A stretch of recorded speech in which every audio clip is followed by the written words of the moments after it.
Bonjour à toi et bienvenue dans cette nouvelle vidéo dans laquelle nous allons donc faire quelques petites questions techniques en langage de programmation Python. Pour toi qui souhaites donc passer un entretien technique en Python, je vais donc rédiger avec toi quelques codes que tu pourras donc réviser à la veille de tes tests techniques. Ce sont des questions qui reviennent généralement en tant que développeur Python, que tu sois donc senior, intermédiaire ou junior. Alors, il faut dire ici que l'environnement de travail que je vais donc utiliser, c'est Snowflake. Vous avez la possibilité d'utiliser d'autres IDE tels que Visual Studio Code ou encore Jupyter Notebook d'Anaconda. Donc, ici, moi, j'ai donc préféré d'utiliser Snowflake pour pouvoir rédiger mon code. Donc là, comme je vous ai dit, vous devez d'abord vous créer un compte sur Snowflake, sur la plateforme Snowflake. Une fois que vous avez donc créé votre compte sur la plateforme Snowflake, vous aurez donc cette interface qui est votre dashboard. Moi, pour créer donc cet espace-ci, vous venez simplement là sur plus et vous venez là, vous cliquez sur plus. Une fois que vous avez donc cliqué sur plus, vous choisissez donc Notebook. Moi, j'ai donc choisi Notebook et je suis venu là sur Notebook, New Notebook, dans un nouveau fichier Python. Donc, parce qu'il faut dire que là, c'est un fichier Python. Les fichiers Python sont des fichiers à extension .p, IPN, IPYNB. Ok, vous pouvez également, comme je vous ai déjà fait des vidéos sur SQL, vous pouvez également faire vos requêtes SQL sur la plateforme Snowflake. Vous pouvez écrire votre code Python. Bon, je vais essayer donc de vérifier si mon environnement de travail fonctionne normalement. Je vais essayer d'afficher un message bonjour en console. Donc, j'aurai simplement là. Je vous ai toujours dit pour afficher un message en console en Python, vous utilisez simplement la syntaxe print. Donc, je vais donc lui dire de me print bonjour. Là, c'est pour voir si mon environnement de travail fonctionne normalement. Une fois que c'est donc fait, je vais donc exécuter ma requête. Je vois donc, OK, on voit bien qu'il me renvoie là bonjour. Je vais encore essayer un autre petit code pour voir si ça fonctionne normalement. Je vais essayer de faire la somme de deux nombres. Je vais par exemple dire que à A, j'affecte 5, à B, j'affecte peut-être 6. Et je lui dis ici qu'il va me créer une variable S où il va me stocker A plus B. Et je lui demande de me faire, de m'afficher la somme de ces deux nombres en console. Donc, je lui dis de me print la somme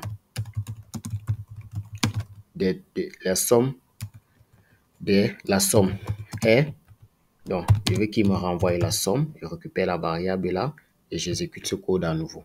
Ok, exact. On voit bien qu'ici, il nous a renvoyé que la somme est 11, effectivement, parce que lorsque vous allez faire 6 plus 5, ça vous donnera 11. Très bien.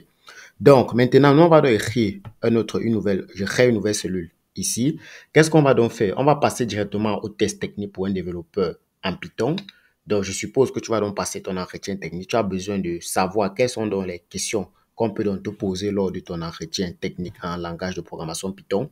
La première question qu'on peut donc te demander, c'est d'itérer une séquence de nombres. Itérer une séquence de nombres, ça veut dire quoi? Tu vas donc nous écrire un programme qui nous affiche peut-être les 5 premiers nombres, à savoir 0, 1, 2, 3, 4. Alors, pour le faire, c'est simple. Tu vas utiliser la boucle for.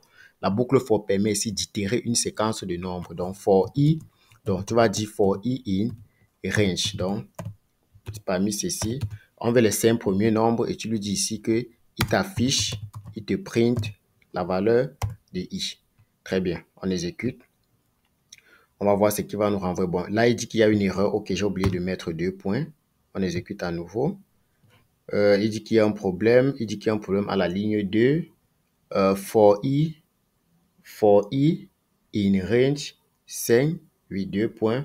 Ah, ok, il fallait une indentation. Voilà, c'est ça en fait la programmation. Donc, vous devez être capable d'analyser vos erreurs. Très bien. Donc, vous voyez là qu'il m'a affiché les 5 premiers nombres partant de 0. Qu'est-ce que j'ai fait ici? Bon, le problème ici, c'était d'abord, je n'avais pas mis les 2 points, qui est une question qu'on peut également vous poser en entretien technique. On peut vous donner un code où on a peut-être utilisé une structure conditionnelle if ou bien une boucle for et on n'a pas mis 2 points après cela. Vous voyez qu'on peut vous demander de corriger l'erreur dans ce code-là. Vous devez savoir que après le for, on doit mettre 2 points. Donc, j'ai eu à corriger et ici, il fallait donc indenter mon code. Python, c'est un langage vraiment très délicat, donc on a besoin de l'indentation. OK. Donc ici, je crée donc une instance i. Donc, je dis for i. Donc, je fais for i in range. Il va donc m'afficher ici les 5 premiers nombres. Il va afficher 0, 1, 2, 3, 4 et 5. Si je dis la for i in 6, vous allez voir qu'il va aller jusqu'à 5. On exécute à nouveau. Vous voyez que là, il m'affiche les 6 premiers nombres partant de 0. Donc, on a 0, 1, 2, 3, 4, 5. OK. Maintenant, on peut également vous demander d'itérer un point de départ différent. Ça veut dire que quoi? On veut par exemple que ça commence plutôt à 3 et ça s'arrête à 8. Donc, on veut que vous affichez les nombres qui vont commencer de 3 à 8. C'est simple. Qu'est-ce qu'on va faire dans ce cas? Je vais créer une nouvelle cellule. On va simplement dire for i in range. On veut que notre liste commence à 3. On veut que notre liste commence à 3. Et puis, elle s'arrête à 8. Très bien. On n'oublie pas de mettre les deux points. On n'oublie pas d'indenter notre code. Et on lui dit ici de nous print. Il nous print i. On va donc exécuter cette cellule. OK. Qu'est-ce qu'on voit là? On patiente. OK, on voit donc là qu'il nous a affiché les nombres allant de 3 à 8. Donc, il nous a affiché 3, 4, 5, 6, 7. Donc, il nous a affiché les nombres de 3 à 8. OK, maintenant, on peut vous demander également de générer une liste de nombres. Pour générer une liste de nombres, c'est facile. On va également créer une nouvelle cellule. Là, on peut vous demander de générer une liste de nombres. Pour générer donc une liste de nombres, qu'est-ce qu'on va donc faire? Pour générer cette liste de nombres, il faut qu'on stocke ça quelque part. Donc, je vais dire ici, liste. Je crée une variable dans laquelle je vais stocker ma liste de nombres. Et qu'est-ce que je vais lui dire? Je vais lui dire ici, là, de me faire un range. Donc, puisque c'est une liste que je veux créer, je crée donc une liste et je lui dis de m'afficher une liste de 10 nombres. OK. Et je lui demande là de me print la liste de nombres, simplement.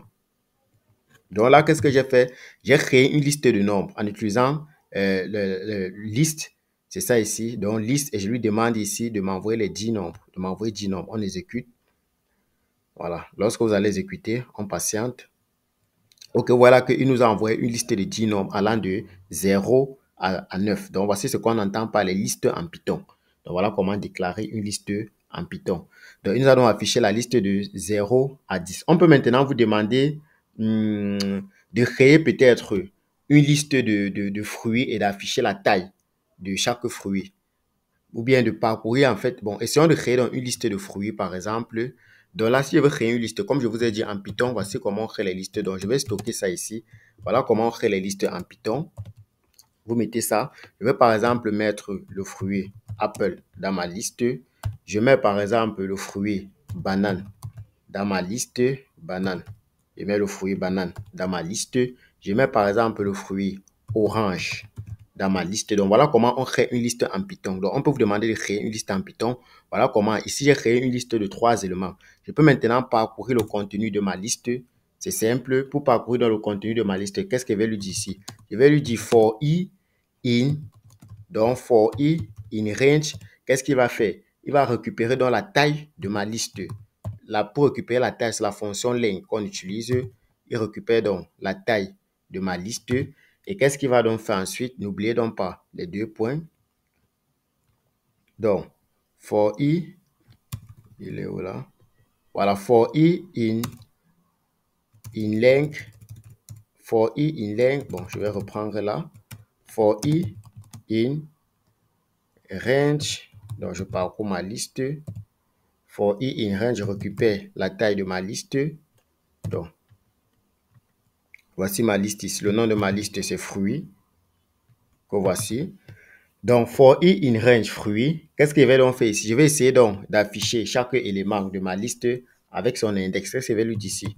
Je vais lui dire ici print f. Donc là, c'est une fonction string. J'espère que vous connaissez ce qu'on entend par les fonctions string. Lorsqu'on veut introduire une variable dans une chaîne de caractères, on utilise ce qu'on appelle les fonctions string. Je vais récupérer donc l'index. Je récupère l'index qui est à la position i. Donc, je récupère cet index à la position i. Ensuite, je vais donc faire ce qu'on va appeler ici le has value. Je fais donc le has value et je récupère ici la valeur de fruits. La valeur de fruits qui est donc ma liste ici, qui est celle-ci. Je récupère ceci et je le récupère à une position i quelconque.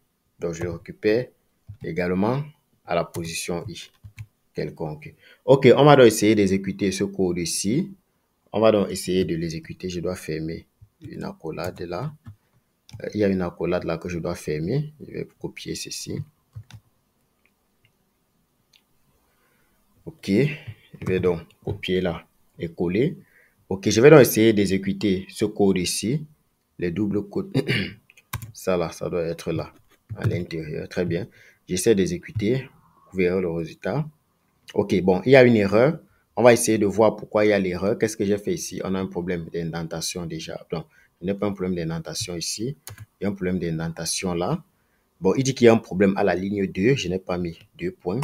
OK. OK, je vais exécuter donc cette cellule à nouveau. On patiente. OK, je vais l'exécuter à nouveau. Donc, je crée ma liste. Très bien. J'ai donc créé ma liste fruits. Donc, je lui dis ici que l'index 0 aura la valeur Apple.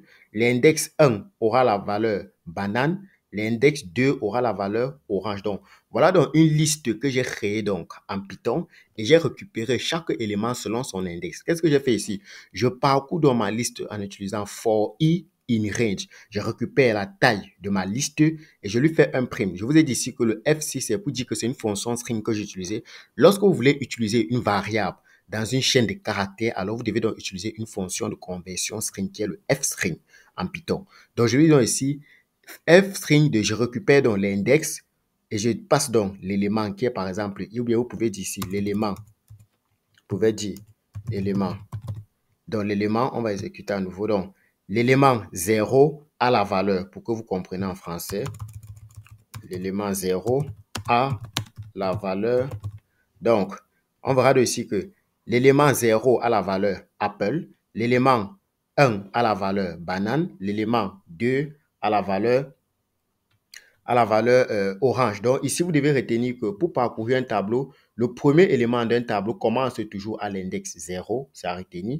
Vous allez voir cela lorsque vous faites les algorithmes. Donc, lorsqu'on parcourt un tableau, le premier élément commence toujours à l'indice 0. OK. Maintenant, on va donc prendre une nouvelle cellule. Qu'est-ce qu'on va donc faire maintenant? On va essayer d'inverser une chaîne de caractères à l'aide d'une technique de découpage étendue. Donc, je vais donc inverser une chaîne de caractères. Ça veut dire que quoi, par exemple? Je prends ici, si on écrit peut-être Apple, on veut désormais que, ici, vous voyez qu'au début, on a A, ensuite, on a P, P, L, E. On veut maintenant que vous allez donc écrire un programme qui va permettre d'inverser ces chaînes de caractères. Donc, on va commencer à écrire plutôt E, L, P, P et A. C'est simple. Pour le faire, qu'est-ce qu'on va donc faire ici? On va d'abord prendre notre chaîne de caractères qu'on veut inverser. On va stocker ça dans une variable qu'on va appeler string. Je peux appeler ça ici. Je peux dire ici que programmation en Python. Programmation.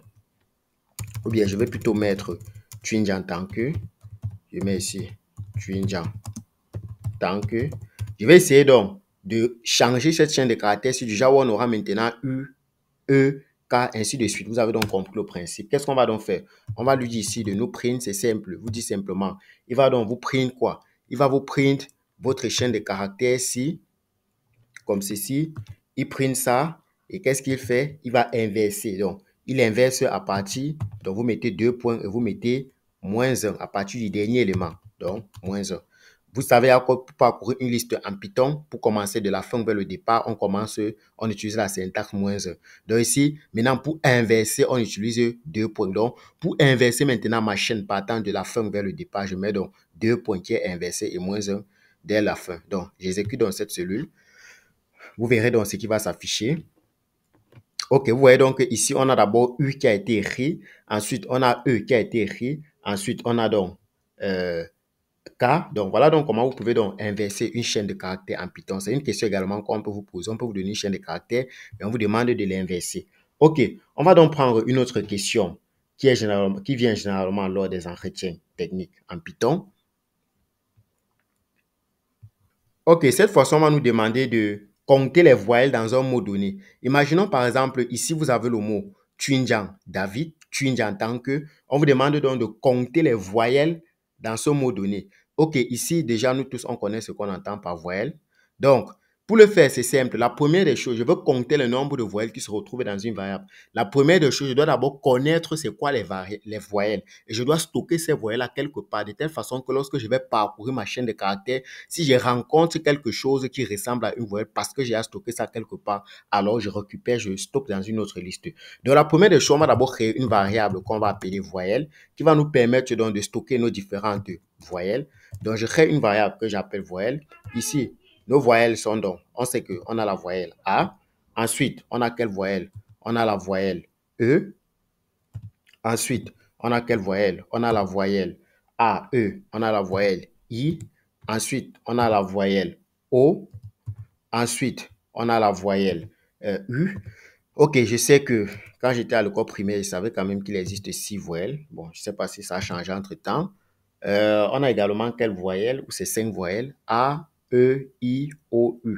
Ok, bon, allons-y avec cela comme ça. Donc voilà donc ma liste de voyelles ici. On veut donc le nombre de voyelles qui existent dans un mot. Donc je vais prendre ici, je vais mettre le mot auquel on veut voir le nombre de voyelles. Je dis peut-être Tuinjan.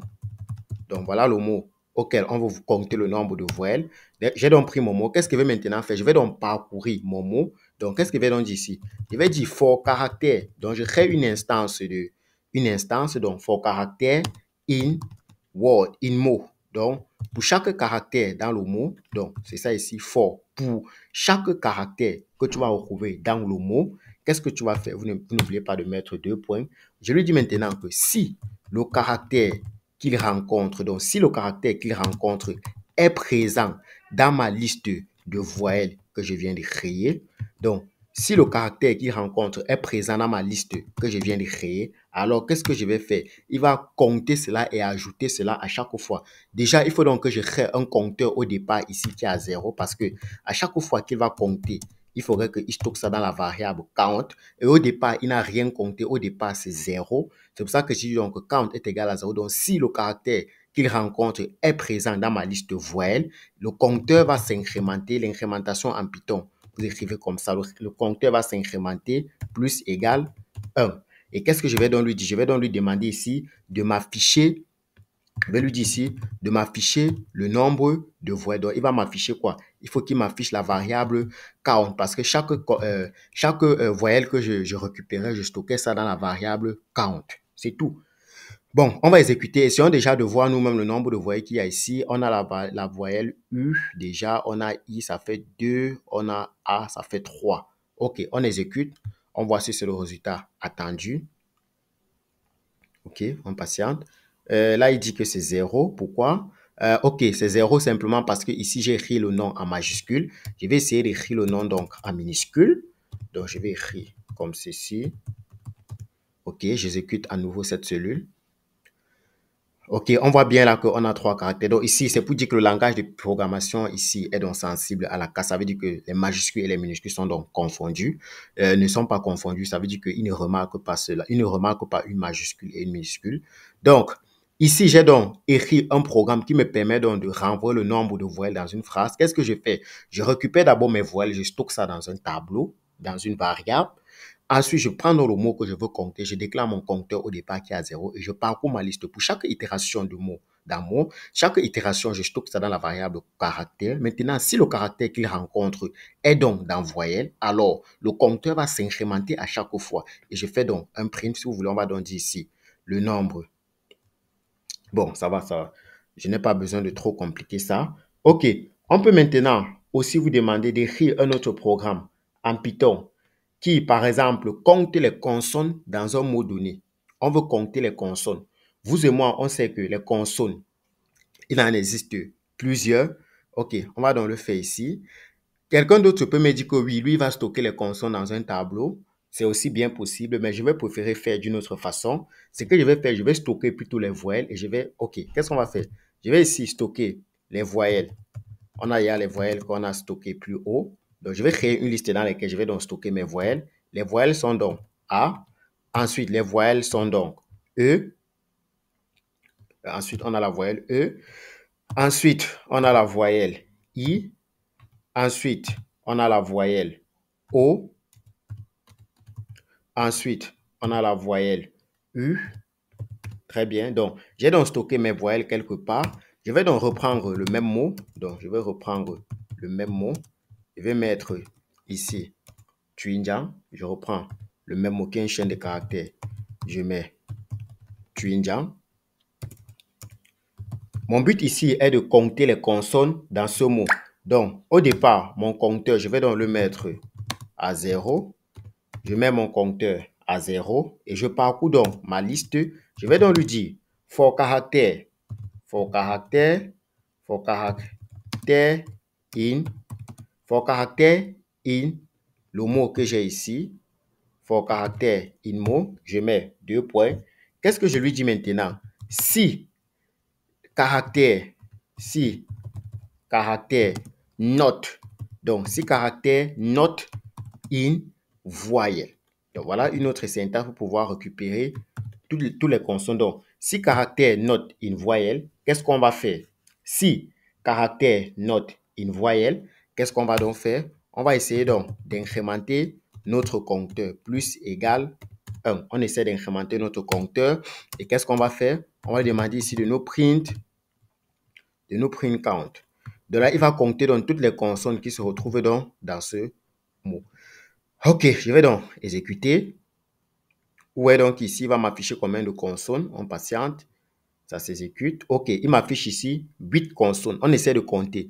Les consonnes ici sont T, c'est une consonne, ça fait 1. C, 2. H, 3. N, 4. D, 5. J, 6.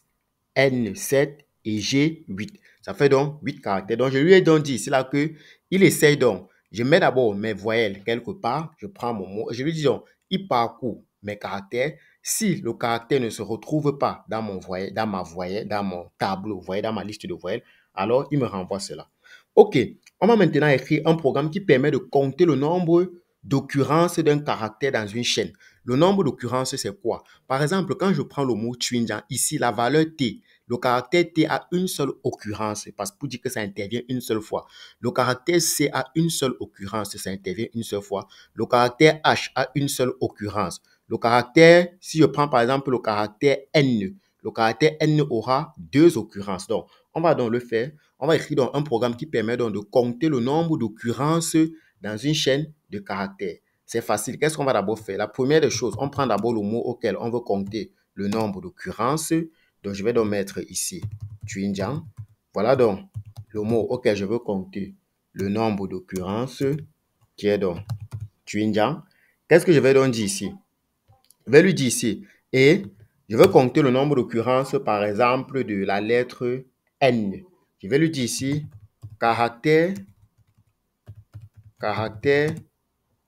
égale, puisque c'est la lettre N que je veux donc compter le nombre d'occurrences, N, qu'est-ce que je vais lui dire ici? Je mets mon compteur au départ qui est à 0, et même mon compteur au départ qui est à 0, je parcours, donc je vais donc lui dire ici, for l'état.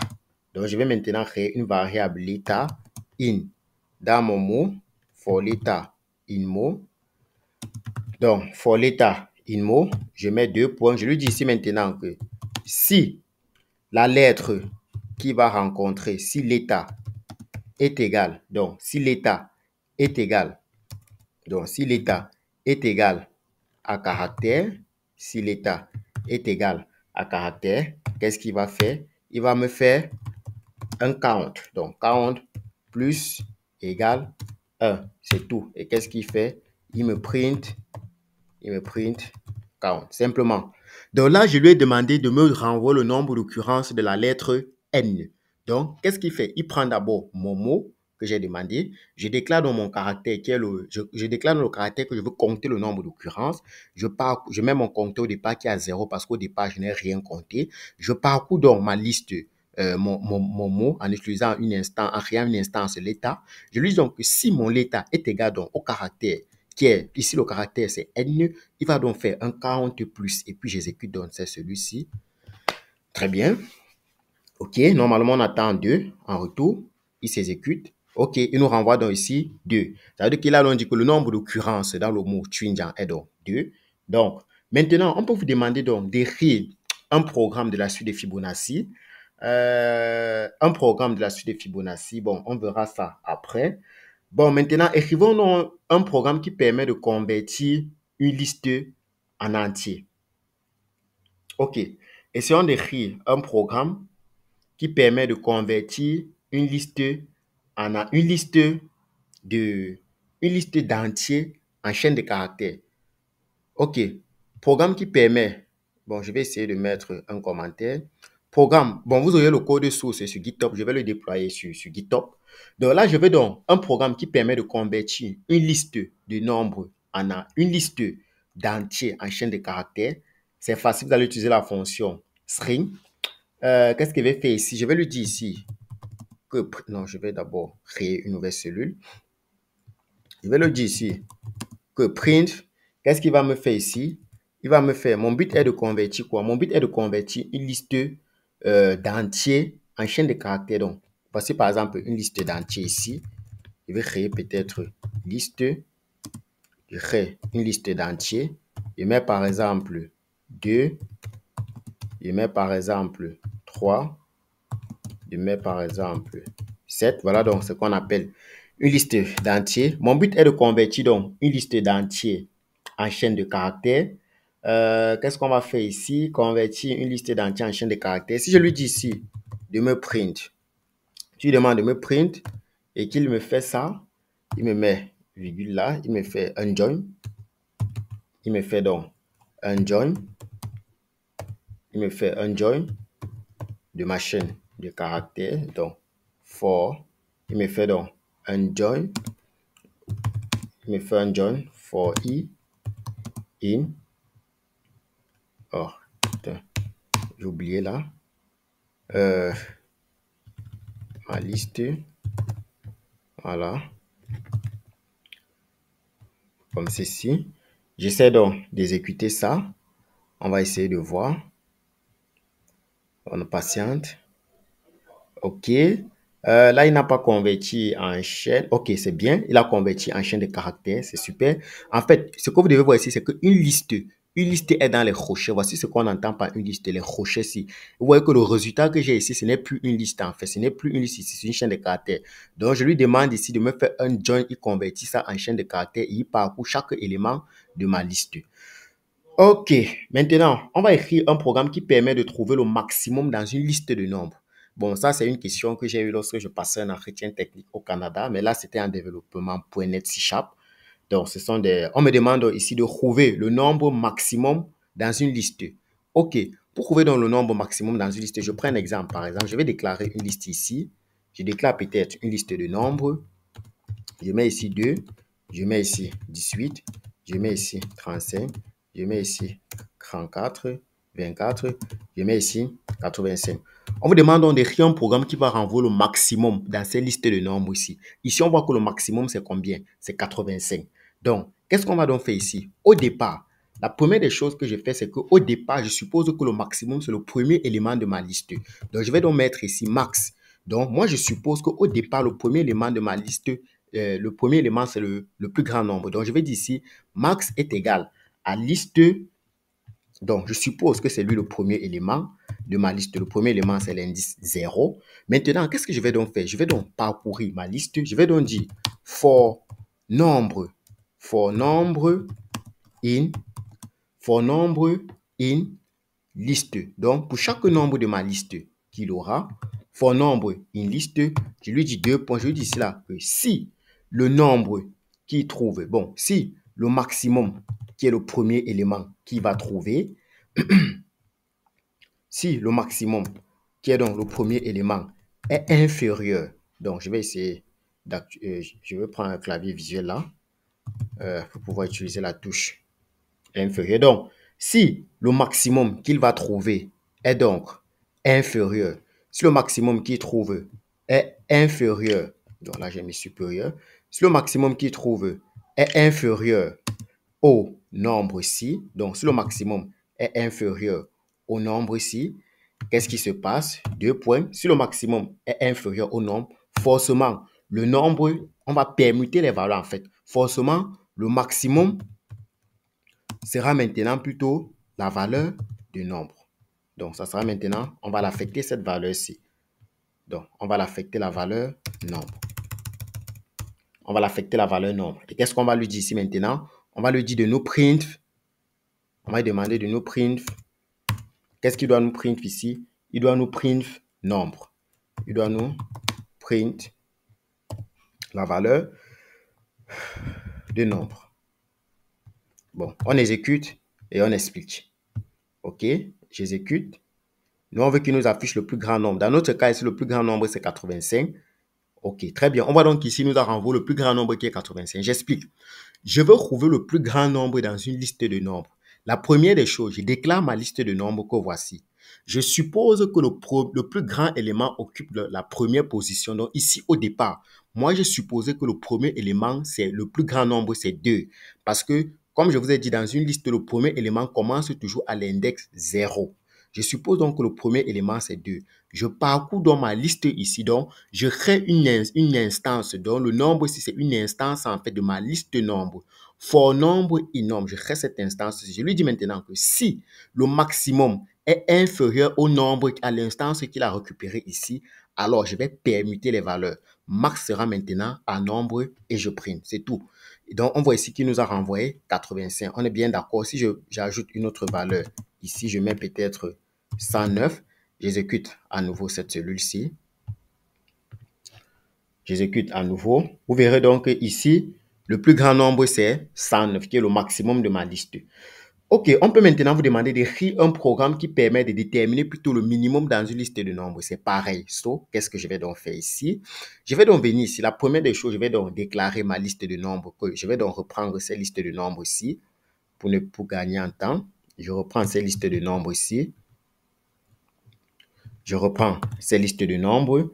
Qu'est-ce que je vais donc faire ici? Une fois que j'ai dans ma liste de nombres, je vais donc déclarer, je vais donc supposer qu'au départ, le minimum de ma liste, c'est le premier élément de ma liste. Je suppose que le premier élément de ma liste, c'est le minimum. Donc, je vais donc lui dire ici. Qu'est-ce que je vais lui dire ici? Ensuite, je vais donc parcourir ma liste for number in. J'espère que vous avez compris le principe. For number in liste. Maintenant, si le minimum que je trouve ici, n'est-ce pas, est plutôt, si le minimum est inférieur au nombre, c'est plutôt oui. Si le minimum est supérieur au nombre, ça doit être supérieur. Parce que si le minimum est supérieur au nombre ici, si le minimum est supérieur au nombre ici, quelqu'un d'autre pouvait dire que si le nombre est inférieur au minimum, donc si le minimum est supérieur au nombre, je vais donc permuter les deux. Qu'est-ce qui va se passer? Le minimum va maintenant prendre la valeur du nombre. Donc, je vais donc permuter. Nombre sera maintenant plutôt égal à minimum. C'est ça. Et puis, qu'est-ce que je vais donc faire ici? Je vais donc essayer de faire un print. Je vais donc faire un print ici de quoi? De nombre. On va essayer d'exécuter ça. Ici, qu'est-ce qu'on compte? Le minimum dans notre liste, c'est 2. Essayons d'exécuter cette cellule. OK. Bon, il y a un problème. Ici, je n'ai pas mis 2 points. J'exécute à nouveau. OK. On voit ici. Ici, il nous renvoie toujours. Non, je dois plutôt afficher le minimum. On vérifie ensemble. Je déclare ma liste de nombres que voici. Je suppose que le minimum au départ, c'est le premier élément. Je parcours ma liste. Je lui dis ici que si le minimum est supérieur au nombre, donc si le minimum est supérieur au nombre, forcément, bon, je vais mettre ici inférieur. Si le minimum est inférieur au nombre, si le minimum est inférieur, si le minimum est inférieur au nombre, le nombre prend le minimum et j'affiche. Exécutons un peu. OK, là, il nous a donc affiché. Donc, le problème était ici au niveau de cette condition. Il fallait que le minimum soit inférieur au nombre pour qu'on permette ces deux valeurs. OK, voilà donc un petit programme qui vous permet donc de renvoyer le plus petit élément dans une liste de nombres. Donc, ça, ce sont les tests techniques que vous devez absolument maîtriser avant d'aller, vous devez absolument réviser avant d'aller passer un entretien technique. Maintenant, qu'est-ce qu'on va faire? On va essayer de convertir une liste en chaîne de caractères. On va créer un programme qui permet de convertir une liste en chaîne de caractères. Qu'est-ce que je vais donc faire ici? La première chose, je dois d'abord déclarer ma liste. Donc, voici ma liste ici. Donc, on va donc convertir une liste de chaînes de caractères en string. Qu'est-ce que je vais donc faire ici? Je vais mettre ici, je déclare d'abord ma liste. Je vais mettre ici, par exemple, T. Je mets ici T. Je mets ici C. Je mets ici H. Je mets ici H. Je mets ici U. Je mets ici N. Quelque chose de ce genre. OK, mon but est de convertir donc ceci en chaîne de caractères. Donc, je vais convertir ceci en chaîne puisque, comme je vous ai dit, les listes sont non dans les tableaux. C'est ça qu'on appelle les listes dans les tableaux. Je vais donc convertir. Quand je vais donc convertir, il faut que je stocke ça dans une variable qui sera dans des types chaîne de caractères. Je vais simplement, pour convertir, je vais mettre ceci. Pour convertir, je vais mettre ceci. Et je lui dis ici, point join. Vous savez, il y a que pour convertir. Et qu'est-ce que je vais donc convertir? Je vais donc convertir ma liste. Donc, point join de ma liste. Et je lui dis ici de m'afficher donc le contenu. Print. Je lui demande de m'afficher donc le contenu de ma chaîne. OK, on va donc essayer d'exécuter ça. Et après, je peux également afficher le type de ma chaîne. Je vais lui dire ici de me faire un print de type. Et il va donc m'afficher le type de retour de string. Il va donc m'afficher ce type de retour. On exécute. Très bien. OK. On patiente. OK, on voit ici que voici ma liste que j'avais et je l'ai converti en chaîne de caractères. C'est ça qu'on appelle chaîne de caractères ici. Une chaîne de caractères, c'est un ensemble de plusieurs caractères. Donc, je prends donc une liste et je convertis donc en chaîne de caractères. Voici donc ma liste au départ. Pour convertir en chaîne de caractères, vous utilisez .join pour joindre ma liste. Et maintenant, je fais donc un print. Et on voit ici que le type de ma chaîne de caractères, c'est un string. C'est ça ici, print type string. Donc ici, c'est un string, str, c'est un string. OK, on peut maintenant écrire un programme qui permet de la comparaison de deux chaînes de caractères. OK, on va écrire un programme qui permet donc la comparaison de deux chaînes de caractères. OK, la première des choses, je vais d'abord prendre ma première chaîne de caractères. Ma première chaîne de caractères ici, je vais appeler peut-être chaîne 1. J'appelle ça chaîne 1, que je vais dire par exemple Twinjang. OK, je prends également la deuxième chaîne que je vais appeler Tanque. OK, voilà donc mes deux chaînes de caractères. Je vais essayer donc de les convertir en liste. Pour les convertir en liste, je vais donc dire ici que comment faire pour convertir en liste. Je vais dire ici dans chaîne 1, je prends comme ceci. Je mets ici, je vais convertir ceci en liste. Je prends chaîne 1. Je prends chaîne 1. Je mets ici to upper. To upper. OK. Je fais la même chose pour chaîne 2. Je fais la même chose pour chaîne 2. Je vais donc copier là. J'espère que ça copie très bien. Je fais la même chose pour chaîne 2. Donc, je convertis en upper. Et qu'est-ce que je vais donc lui dire ici? Je vais essayer donc de les crier. Je vais essayer de les crier en utilisant la fonction sort. Donc, je vais essayer donc de les crier. J'essaie donc de les crier. Point sort. J'essaie donc de les crier. Je crie également la chaîne 2 en utilisant la fonction point sort. OK. Qu'est-ce que je vais donc lui dire maintenant? Je lui dis donc quoi? Que si, je lui dis ici donc, si la chaîne 1, si la chaîne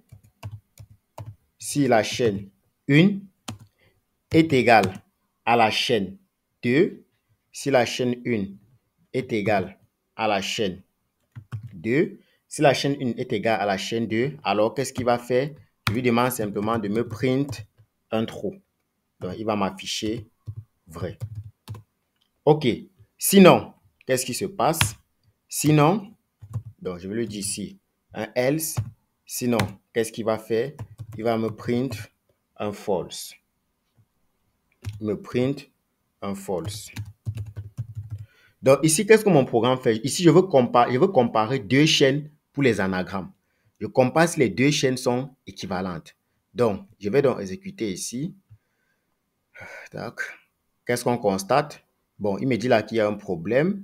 Je vais essayer de voir le problème est à quel niveau. Il dit à la ligne, il y a un problème à quel niveau. J'essaie de revoir mon code. J'ai déclaré mes deux chaînes. J'essaie de les convertir en liste, en minuscule. J'essaie de les convertir. Ici, je récupère donc ma liste. Ok, je dois les séparer ici par les virgules. Je dois les séparer là pas une virgule. OK. Tac, tac, tac. Mon environnement bug un peu là. OK. On patiente. OK. On patiente un peu. L'environnement dérange un peu. Tac, tac, tac. Tac. Ici, j'ai eu une petite erreur là. Je laisse pas par les virgules. J'exécute donc à nouveau cette cellule-ci. Je vais exécuter dans cette cellule-ci à nouveau.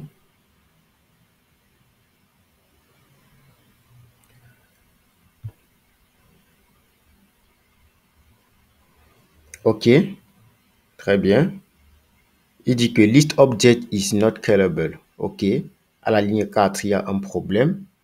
On va essayer de voir. Généralement, quand moi j'ai un souci comme celui-ci, je vous montre une technique. Ce que moi je fais généralement, c'est que moi, je vais donc aller sur Google. Je vous montre comment travailler en informatique.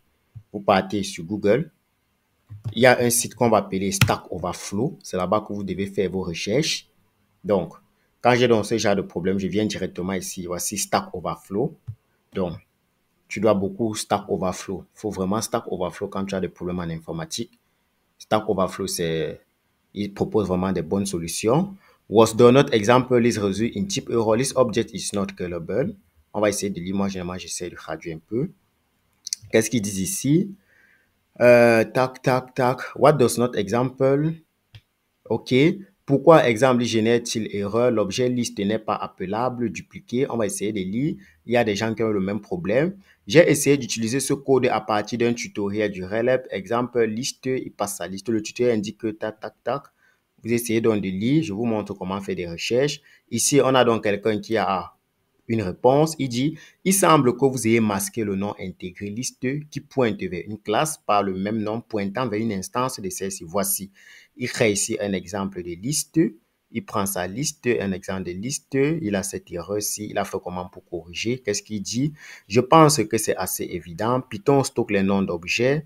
Voici une illustration simple. Bon, ce que nous on veut, c'est les solutions.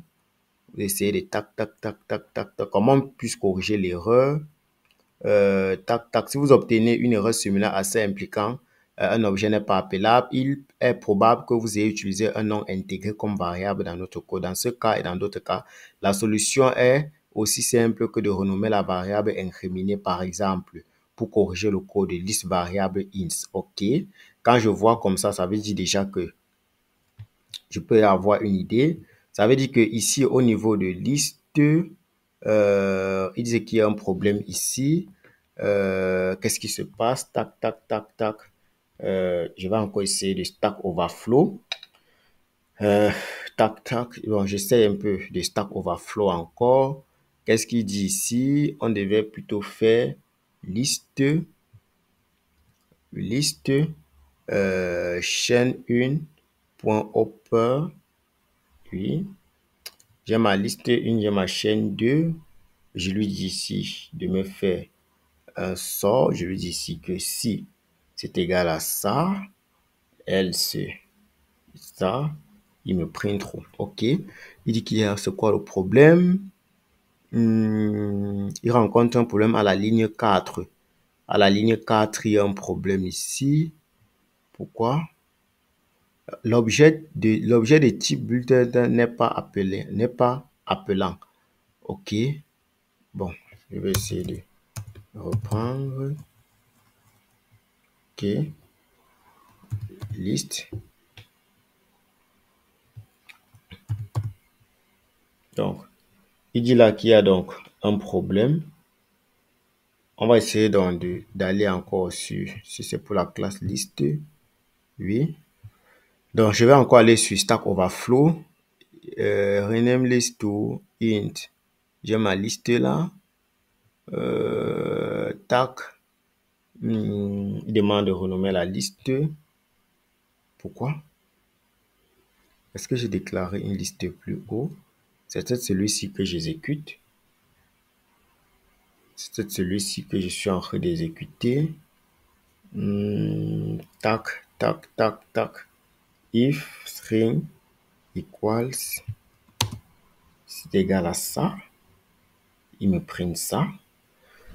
OK, on va encore au Stack Overflow. Je n'ai pas renommé un nom d'intégré, mais j'ai toujours l'erreur. Par exemple, pour implication, ce problème peut faire résolu type erreur. Si vous êtes dans une section interactive, print, tac, tac, tac, tac, tac, tac. List object is not available. Oui. Vous avez donc besoin que ce soit la fonction par défaut de liste. Comment détecter si c'est simple? Comment puis-je corriger cette erreur? OK. OK. Qu'est-ce qui se passe donc ici? On va essayer de voir l'erreur ensemble. Ici, je vous explique d'abord le code. Ici, j'ai pris deux chaînes de caractères. Ici, je vais essayer de les mettre en majuscule, même comme ils sont déjà en majuscule ici en haut. Je pourrais les mettre en minuscule. Là, quand je mets maintenant, je vais les mettre en minuscule. Je les mets en minuscule. Je vais donc les mettre en minuscule Twinjan. Tant que je vais donc les mettre en minuscule. Une fois que je les ai mis en minuscule, je vais essayer de les convertir en chaîne de caractères en majuscule. Pour les convertir en majuscule, j'utilise la fonction upper. Donc, je les convertis dans la minuscule en fonction upper. Je les convertis directement en chaîne de caractères. En liste, autant pour moi. Donc, ils sont convertis en liste et en plus en majuscule. Ici, je vais donc essayer de créer mes deux listes avec la fonction .sort. Donc, la fonction .sort permet de créer une liste. Et ensuite, je compare donc mes deux listes. Si la liste 1 est égale à la liste 2, je renvoie vrai. Si elle n'est pas égale, je renvoie faux. Donc, j'essaie donc de comparer mes deux listes. On va donc essayer d'exécuter à nouveau ce code ici. J'espère que pour l'explication, vous avez donc compris l'explication de ce code ici. Donc, quand j'exécute, me dit ici list object not callable. Bon, on va encore aller Stack Overflow. En fait, c'est ça l'informatique. Quand on a un problème, il faut chercher. Il faut chercher l'origine du problème. Type error object callable error occurring then try to look a list of the function calling a list object as a callable is something you do not support. Run is all you are using the run syntax of the function. Tag fils de object list is not callable in Python. On va essayer de faire donc la recherche sur cela. Donc, en informatique, c'est comme ça que vous devez donc travailler. Lorsque vous avez un bug, vous essayez de faire vos recherches vous-même. This object is not. Okay, what caused this error? This object is not available. Declaring a variable a name that also the name of a function, a Python function as a like one any build object sort string in float dict and OK. C'est un problème de syntaxe au niveau de l'appellation. J'appelle ça chaîne 1 égale, si je mets ici comme ceci, si je mets ici list all build after build module, the following example that is following relative order next we generate a sequence of array-less item list range. If you run the code, type error is because we already assigned the name of the first list object. OK. Comprends, il y a l'origine du problème. OK. OK, j'essaie de traduire parce que ma communauté, ils sont beaucoup plus francophones pour qu'on lit ensemble. Cette erreur type erreur se produit dans différents scénarios. Déclarer une variable avec un nom qui est également le nom d'une fonction. Indexion d'une liste par parenthèse plutôt que dans les crochets. Appel d'une méthode qui est également le nom d'une propriété. Appel d'une méthode décorée à @property. Déclarer une variable avec un nom qui est également le nom d'une fonction. Une fonction en Python est un objet comme tout autre objet intégré, tel que string, in, float, dict, list, etc. Toutes les fonctions intégrées sont définies dans les bulletins modules. Voilà. Dans l'exemple suivant, nous avons déclaré une variable nommée liste contenant une liste de nombres. Dans la ligne suivante, nous essayons de créer une autre liste, cette fois en utilisant les fonctions list et range. OK. Oui. Si vous exécutez le code, Python produira une erreur type l'objet liste n'est pas appelable, car nous l'avons déjà attribué le nom de la liste au premier objet de la liste. OK. Comment corriger cela? Comment corriger type erreur l'objet? Renommer la liste des variables. Accéder explicitement à la liste fonction depuis le bulletin module. La deuxième approche n'est pas recommandée, sauf si vous développez un module. Par exemple, vous souhaitez implémenter Open, tac. Ici, il dit que chaîne 1, chaîne 2. Je mets ici comme ceci.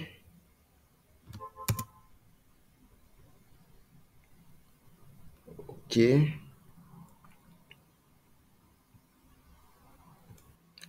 Bon, pour que la vidéo ne soit pas assez longue, on a pris assez de temps là. Je vais essayer donc de corriger cette erreur là et puis on va se prendre dans une prochaine vidéo. Donc je vais la corriger et puis on se prendra donc dans une prochaine vidéo. C'était donc David Tank pour le compte de DataVision. Bye.